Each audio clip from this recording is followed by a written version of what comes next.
Hi, I'm Bob Woodruff, and welcome to our special holiday edition of Focus Earth. To honor this holiday season, we decided to visit some of the most iconic places associated with this time of year. Our purpose? To see how global warming is affecting them. Believe it or not, I'm standing right here in the North Pole. Well, North Pole, Alaska to be precise, where Christmas is an industry. But in truth, Santa's in the hot seat. That's because the Arctic is the epicenter of global warming. Later in the show, we'll head toward the Holy Land to visit another area suffering from climate change. But we'll start here in the land of ice, where global warming has profoundly affected every aspect of life. Over the past 50 years, Alaska has warmed by 4 to 7 degrees, much more than anywhere in the lower 48 states. What does that mean? Well, global warming now threatens Alaska's infrastructure, wildlife, and native Alaskan culture, as you're about to see. There are no roads to or from Barrow, Alaska. For much of the year, the only way in and out of this remote hamlet is by plane. All the necessities must be shipped in. Need a gallon of milk? $10. Want to buy a new car? Add about $10,000 to the sticker price for shipping. On average, the town sees a temperature below freezing 324 days a year. We visited in October when temperatures were a balmy 25 degrees, still below freezing.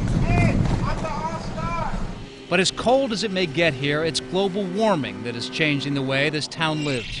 The ocean here should be frozen solid. It's not freezing up like it used to. Right now, this ice should be like 2 feet thick. Gilbert Levitt is part of the Inupiaq, an Eskimo tribe that has lived in this area of the world for thousands of years and who make up 60% of Barrow's 4,700 inhabitants. Like many here, he is a whaler, surviving off whatever he and his crew managed to catch during a season. Now that the season has ended, Gilbert and his son, RJ, offer to take us out on the frozen tundra, past the last road in town, in search of polar bears. Our guides were well armed with rifles, as polar bears can be very aggressive, especially when hungry. The bears, which normally live and hunt out on the sea ice, have been coming ashore to find food. Often aggressive, they can pose serious problems for the people of Barrow. The bear! Keep going! We found this one as he attempted to walk out on the slush that coated the sea, too exhausted to pay much attention to his human observers. With no solid ice to hunt seals from, this exhausted bear was trying to get back to open waters with limited success. 8 miles north of town, the bones of this year's whaling haul are stashed to lure the bears away from town, where they pose a danger to the residents. But polar bears aren't the only problem plaguing the town.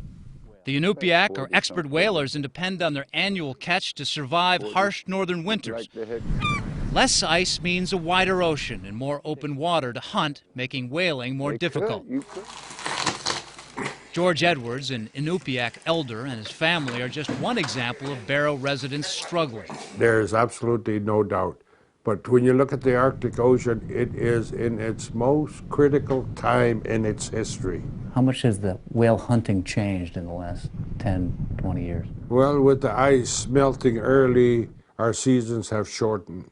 George was kind enough to let me try some product of this year's catch, mikyuk, a cold fermented stew made of whale meat, whale blubber, and whale's blood. What, am I going to get sick? No, right, and there's nothing wrong with it.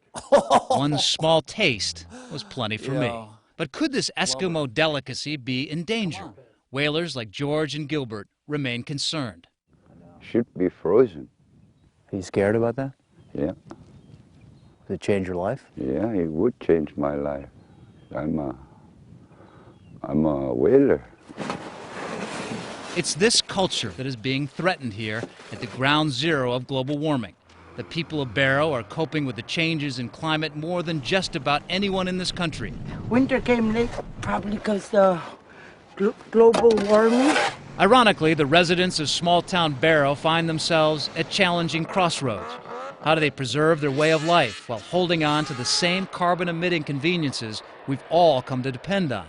We're spoiled rotten now with snow machines, cars, you name it, fireplace in the house. You think you couldn't give that up again? Not with what I have now. You know, it's easier with what we have now.